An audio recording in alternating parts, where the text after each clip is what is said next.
This section will be 1 hour, 3 to 4. Is that too late? No, okay, not late. We're talking about Vipashyana.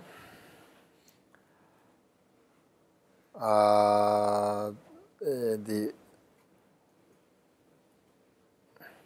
first part, according to Kamalashila's fifth instructions, the prerequisite conditions of Vipashyana. And the second part of Vipashyana is different form of Vipashyana. So first is the non-Buddhist tradition. I think they have a Vipashyana meditation.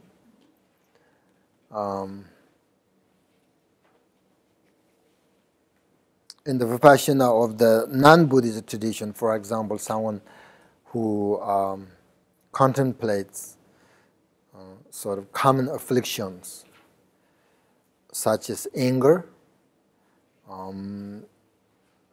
ignorance or attachment in his or her meditation. Let's say, for instance, like anger meditation. So they can realize that anger is very harmful to them and to others, and that without anger, the mind would be, peaceful and, just to relax, right? So it is easy to see the benefit of the absence of these afflictions of anger, which is peace and relax, right? Peaceful mind. So with this meditation, they can then overcome anger. I mean, that's one sort of, for example, that's kind of, I think, non-Buddhist Vipashyana. Do you know non-Buddhist Vipashyana? Yeah? Which? What? What is they meditate? What meditate non-Buddhist tradition? I think they have a Vipashyana, right? They have a samatha, they have a Vipashyana. But maybe the idea, maybe the goal of the final sort of establishment, it's a little bit different than Buddhism. But I think they have samatha meditation, they have Vipashyana, they have love, they have compassion, all these things. All the religions sharing these things each other, I think. So there is a kind of different kind of Vipashyana, non-Buddhist tradition. I don't know about that very, detailedly. And then second, of course, the Vipashyana is the Hinayana, which is the Charvaka and Partika Buddhas. They are we call the Hinayana tradition. We call the foundation vehicle. So in Sanskrit, Hinayana, who could not understand the very sort of profound or vast meaning about Vipashyana. But they do practice Vipashyana.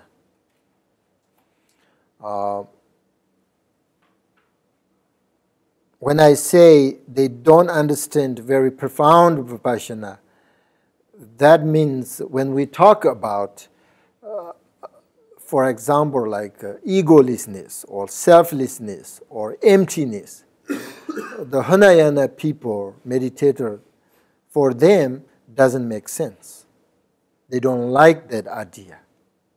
I mean, they understand selflessness, but they don't understand really selflessness of phenomena.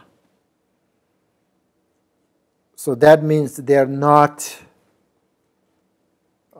Mahayana types of meditator.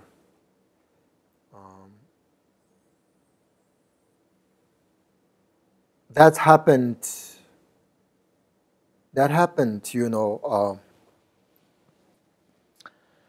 sometimes we talk about selflessness and emptiness. Some people understand, but doesn't make sense. And then they don't like that idea. They don't want to practice that.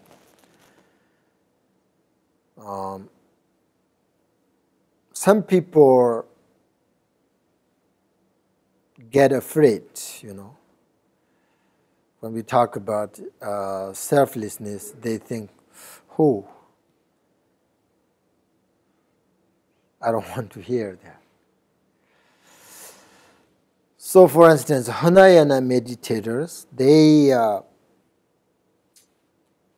meditate on the Four Noble Truths, right? With this kind of Vipashyana. Peace is the best on the Four Noble Truths as a description of Buddha's sutra. And look at the cause of samsara. And if eliminated the karma and affliction, then result in nirvana or liberation, right? So then they able to realize the absence of self in Vipashyana meditation. So the main meditation of they both is the meditation on the absence of self and nature of Four Truths in their meditation. So that is the Hinayana, that is the Vipashyana meditation for Hinayana meditators, Hinayanas.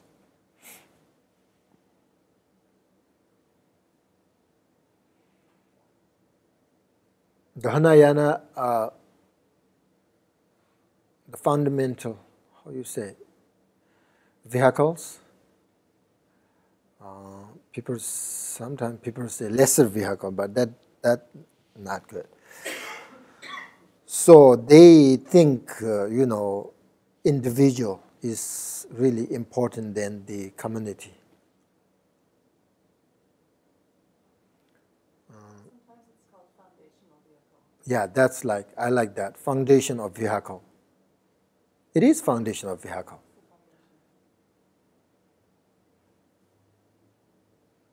They study, they practice on the renunciation. That is the foundation, actually. The foundation of vehicle.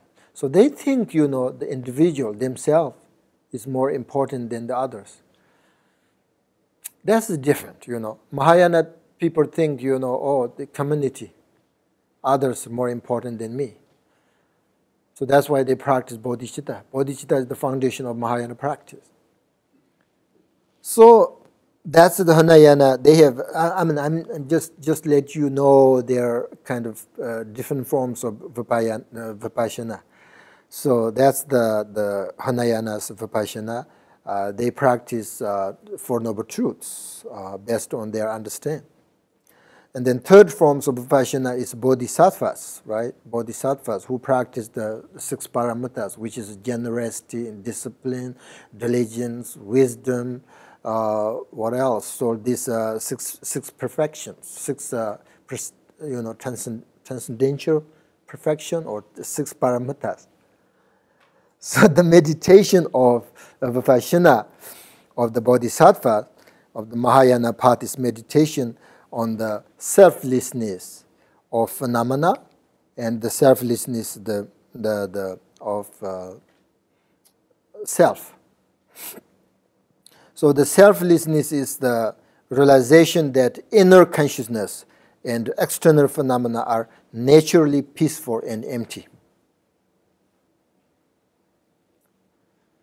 To eliminate negative emotions, afflictions, the Mahayana meditators meditate on the nature of external and internal phenomena in detail to sort of discover that they are completely unsubstantial. With this realization, the afflictions naturally disappear. When this sort of obscurations is eliminated, then there is a liberation from samsara. So the bodhisattvas therefore meditate on emptiness.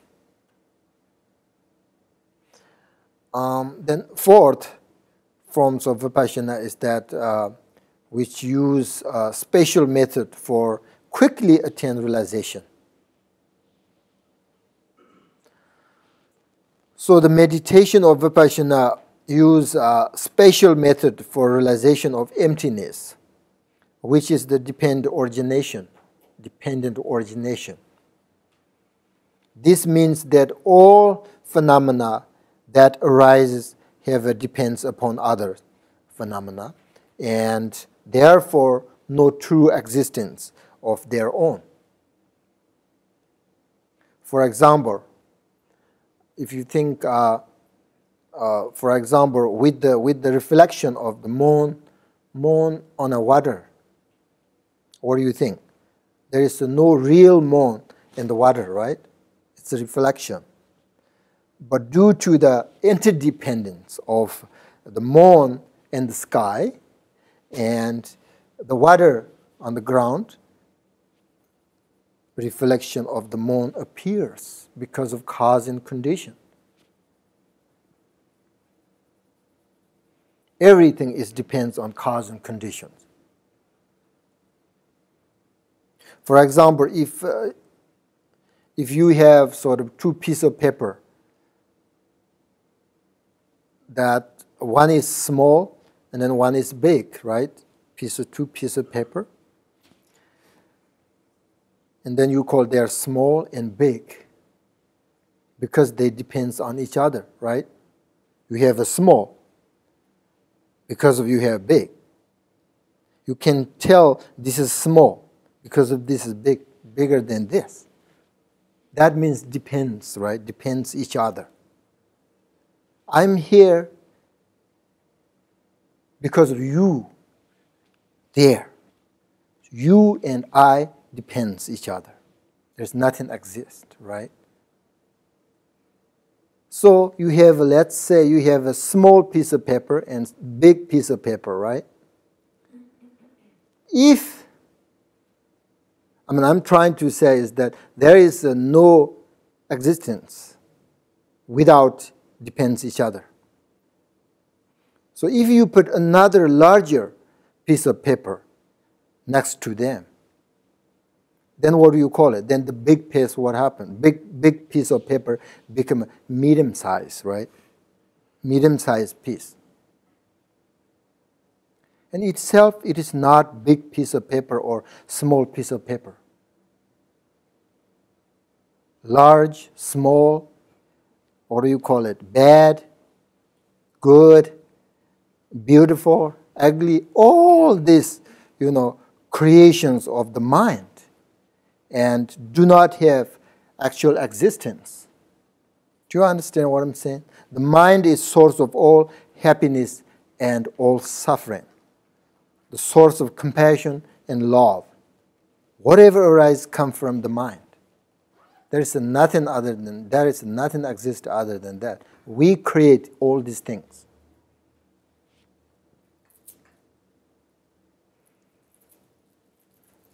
If there's a big piece of paper itself exists, then doesn't matter you put there small or bigger or always be this big piece of paper, always be big, right? But no, you put the bigger, then it's become a medium. So there's nothing exists. So that's we called emptiness. That's we called interdependent origination. Everything depends each other. That's why Mahayana practitioners think that community, the group, the people, others are important individual because we are depends each other. If you are happy, I'm happy. Your wife happy, your husband happy. Right? If you got your wife suffering, you also suffering. Because you guys I mean, depends each other.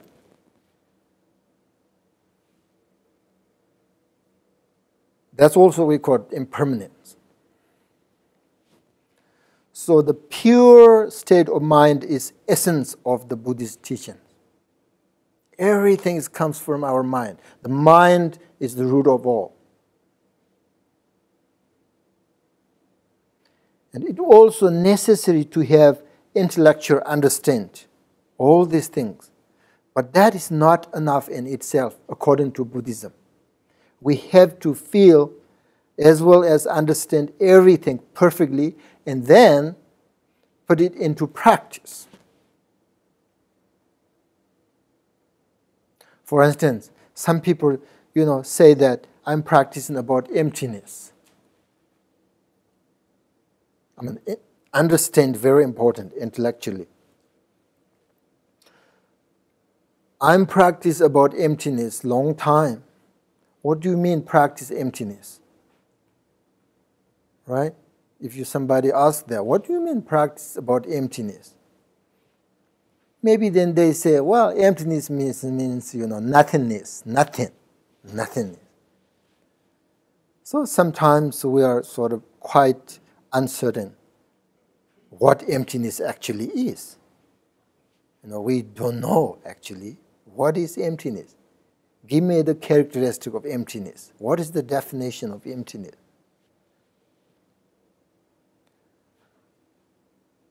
If you don't understand interdependent origination, you will never understand emptiness. So, it seems that emptiness actually in Sanskrit we call it shunyata, right? Shunyata. So it means not that, not this, actually. It means not that, not this. Shunyata means. If it is not that, not this, then what else? What do you say? Not that, not this, then what?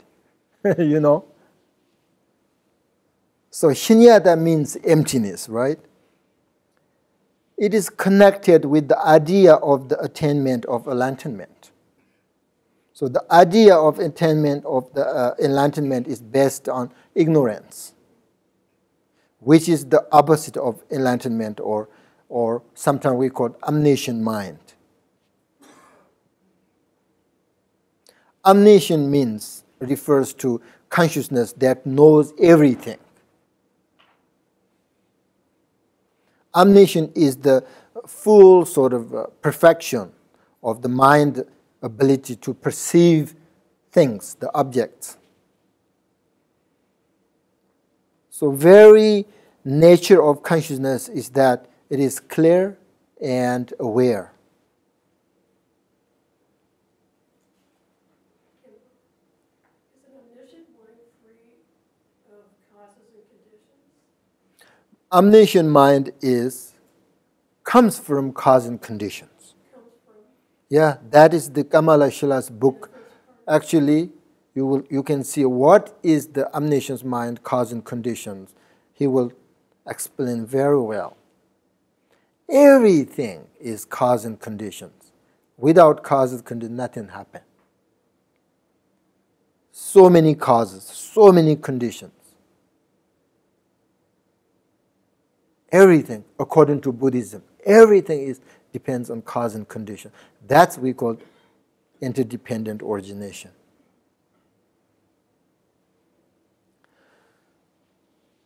So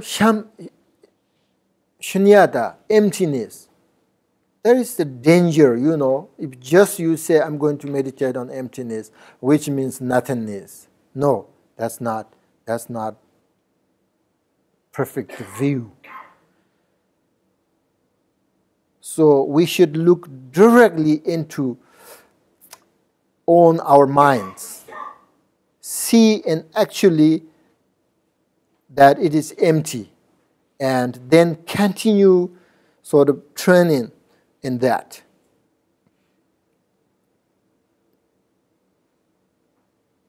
This mind, the perceiver, right? Perceiver does experience a so many sort of methods. No, what do you call it? So many of different things like moods. Sometimes there is a very feeling of being happy. Sometimes angry. All this, right? So many. Sometimes feels very clear or without thoughts. So, however, when we look into what the mind really is and use the instructions, it is not very difficult to directly perceive its true nature.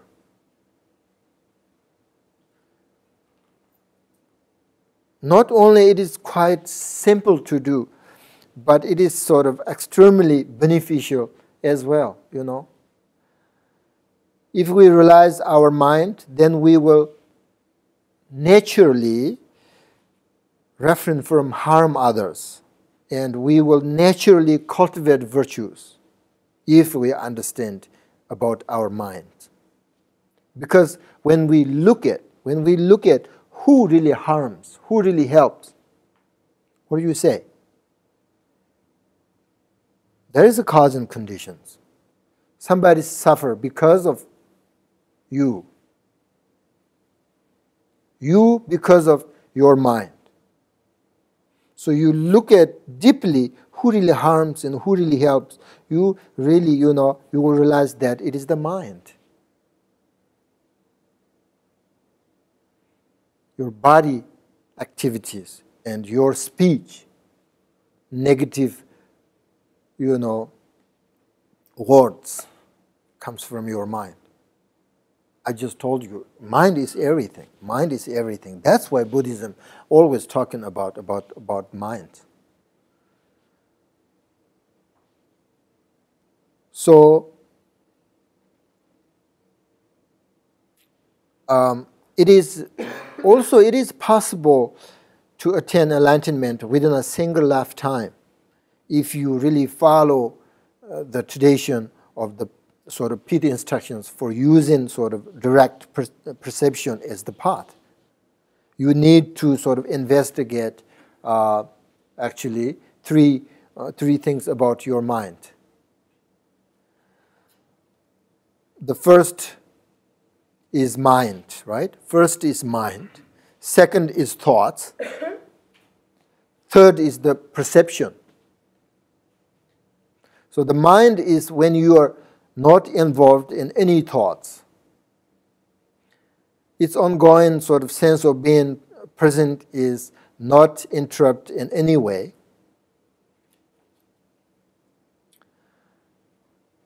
This quality is given then the name we call cognizant, right? Cognizant, or in Tibet, salcha. Salcha means that there is a sort of readiness to perceive and readiness to think, clearly to think, to experience that does not just disappear. Mind. And then thoughts. Thoughts in Tibetan we call namtok. There are many different types of thoughts, right? Some very subtle, like idea or so some sort of, there are so many different thoughts. Some are very subtle, some are very strong, like anger, We might think that, mind and thoughts are the same, but they're not.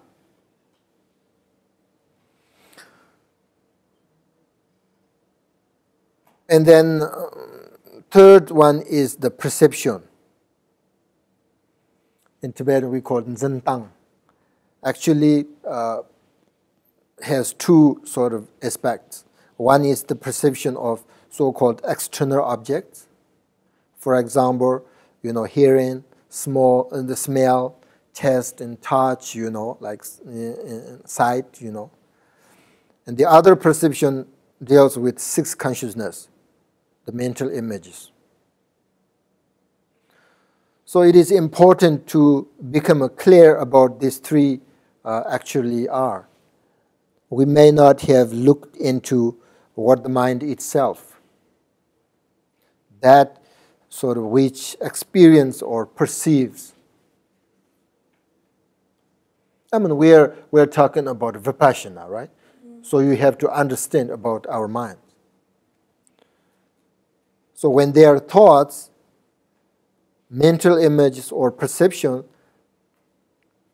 the usual habit is simply to lose control. So now the meditation training lets these thoughts and mental images become quite sort of vivid. They can become as clear as like day, you know. At this point, we should take a good look and establish experientially what their actual nature.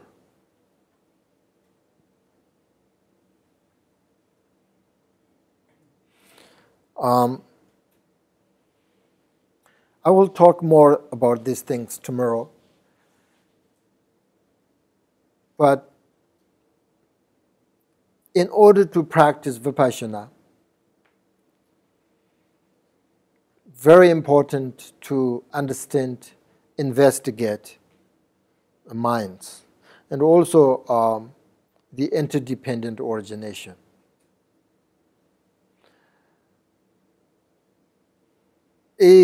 It is the essence of Buddhist teaching, interdependent origination. This is, I think, unique. You know, only Buddhism talks about interdependent origin. No other religions has. I think I can tell that. The other, you know, we share many things, but interdependent origination is very unique for Buddhism. So if you're interested about understand emptiness, first you have to understand interdependent origination, the cause and conditions.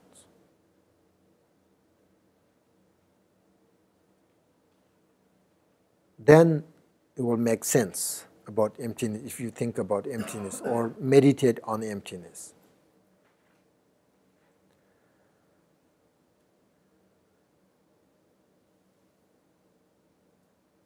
So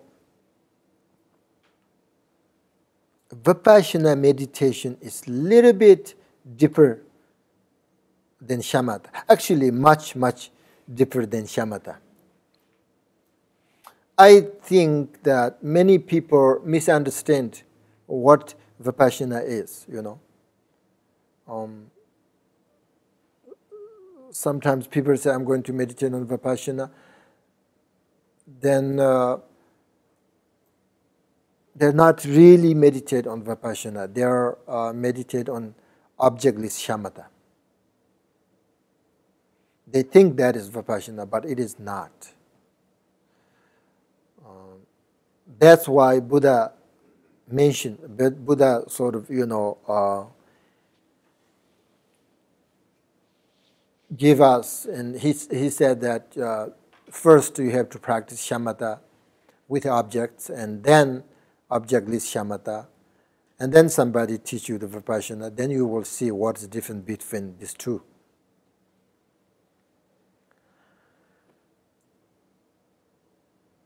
If you are not ready, you know, to meditate about Vipashyana, that's just fine, okay? That's just fine. You should meditate on shamatha with object and without object. With also the bodhicitta.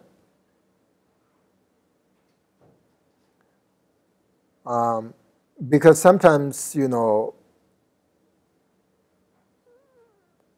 we are not talking about the, actually there's ninth, there's,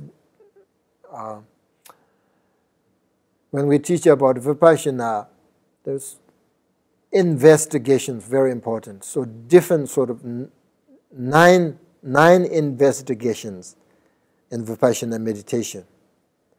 So the last meditation, the Vipashyana, is very important. They investigate about internal, external, about your mind, about all the phenomena, the outside, where they come from. For instance, let's say where your mind come from, where it go, where, and what it looks like. So you sort of investigate that, right? So about your mind.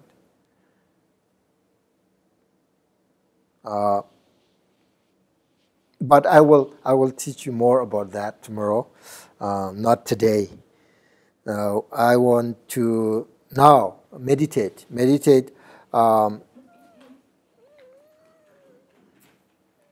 This time I give you different things. If you think this is too much, just let me know, and we can meditate only on the breath.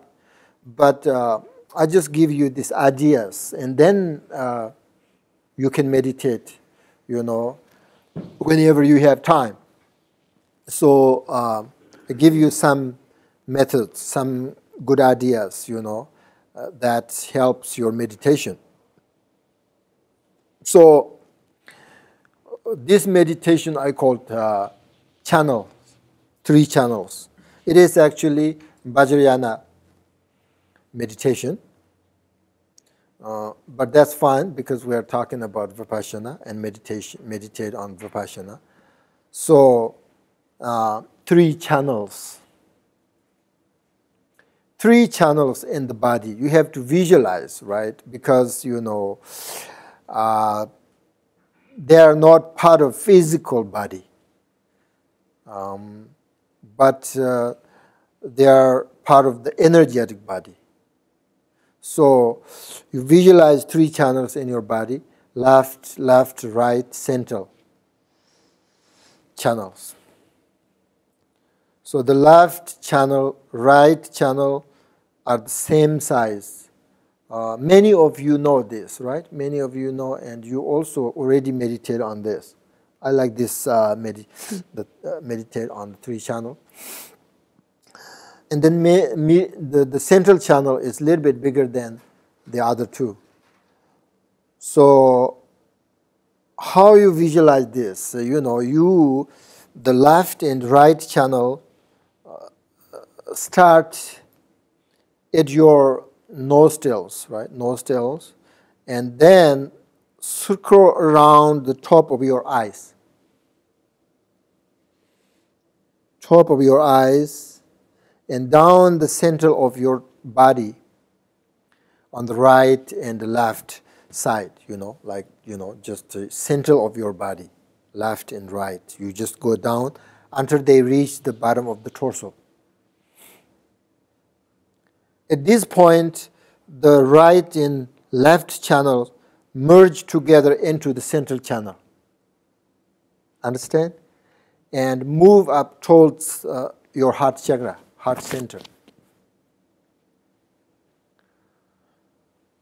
All these 3 channels are like a straw, or what do you call it? Intestines. They are these channels more clean and pure, right?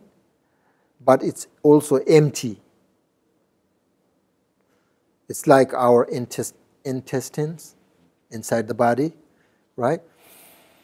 And it is very important to first, in order to meditate on these channels, first you have to correct sort of your posture. Make sure your back is really need to, because you meditate the channels in your body, right? So you make sure your back is straight. And then when you breathe in,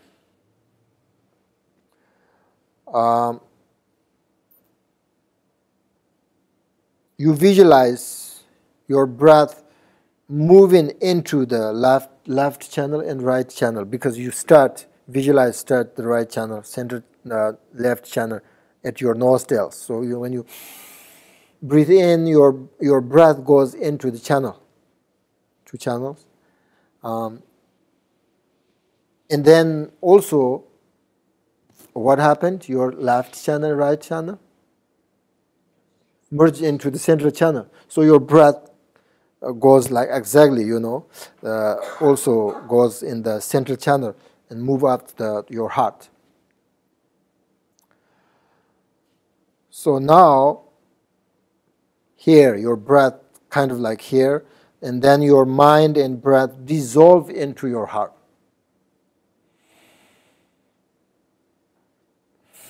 Yep. And then breathe out. Understand? Dissolve your heart. And then breathe out. That's all. Then you start the breathe in circle again. Um, and put your mind on the breath and focus on it and feel it and relax. That's all. Yeah. When you breathe out and you have that space that we usually like to have, before you take the in breath, do you still just sit with that? No, just I think this time we should do is, when you breathe out and then continue again. Visualize. If you want to visualize your 3 channels, you should, or you can. If you don't want, just to focus on your breath. Breathe in and up, dissolve into your heart. Very easy. And then breathe out. Understand? Yeah. Okay, let's try that. No particular visualization when you're breathing out? No, this time not. Actually, you can, but this time just I want to, make you very simple. Just breathe in and dissolve your breath, dissolve into your heart, and then breathe out. Then you will see how much you have thoughts. Any questions? Yeah? No, no, not this time. Just, yeah. When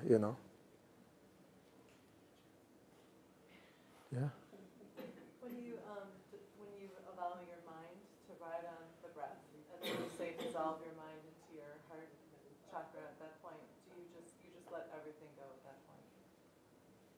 Concept of mind, concept of breath, concept of everything, you just dissolve, Yeah. let everything go. Just let everything go. Your heart and mind are different, isn't it? That's what I'm saying, is you're dissolving your mind into the space in your heart, emptiness? Well, if you that means you think your heart and mind are same. I mean, awareness, that you just allow the mind to rest in the awareness there. Right. Yeah. I think the mind, of course, definitely they're different. Mind and heart are different. So maybe you just dissolve your breath into your heart center. That's all, your heart center, and then breathe out. Okay?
anything.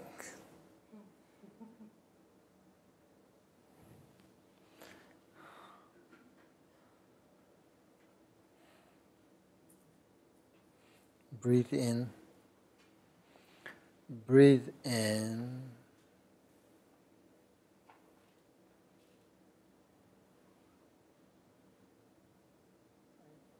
Breathe in, breathe out. Very easy, yeah?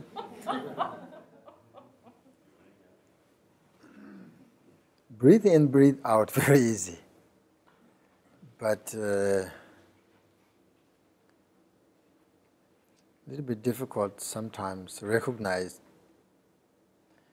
that you are breathing in and breathe out.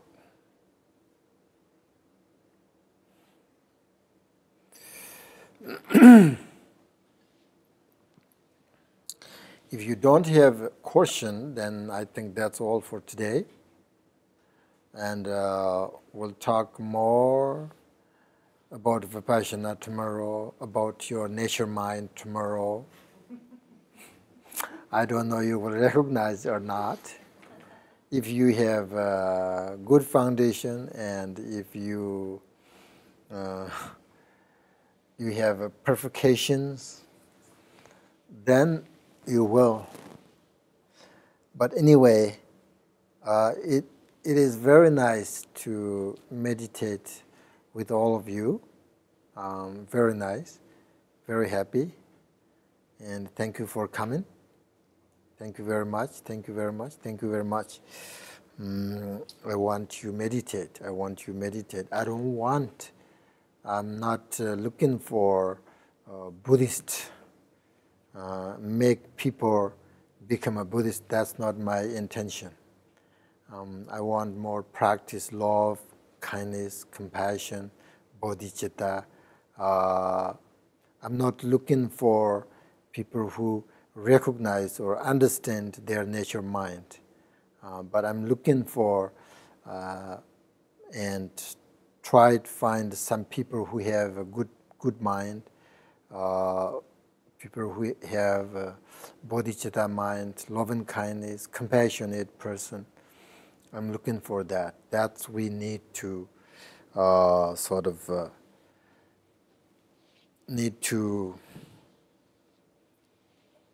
There is some compassion, in general within us when we are born. But that compassion is not really pure compassion. So I'm really looking for people really practice loving kindness, compassion.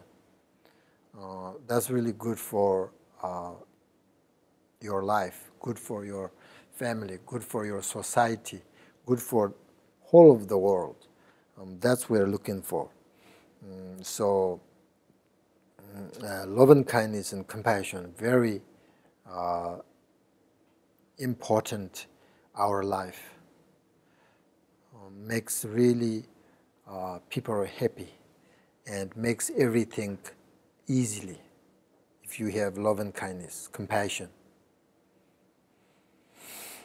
So I hope you will practice bodhicitta. And just thank you very much. And now we have closing prayers, dedication.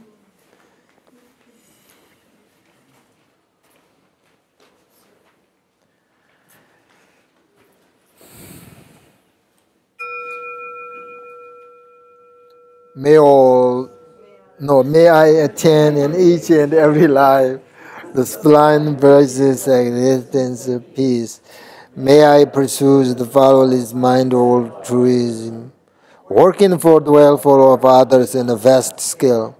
Through this very merit of mine, may every single sentient beings eliminate problems of negativity, practice virtues forevermore. May Supreme Precious Bodhicitta take birth where it has not a reason. Where it has a reason, it never went, but continue to grow forevermore. May Supreme Precious Bodhicitta take birth where it has not a reason. Where it has a reason, may it never went, but continue to grow forever. May sentient being take birth where it has not a reason. Where it has a reason, may it never win. But to continue to grow forevermore. Dedicate the merit, our meditations. You did, practice meditation, listen to teachings, all these virtues. Dedicate welfare of all sentient beings.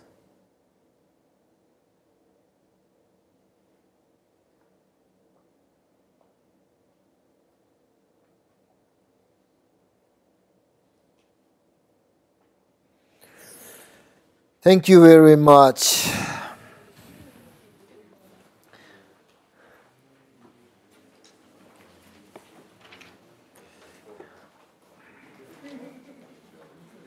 Go home and get some wine.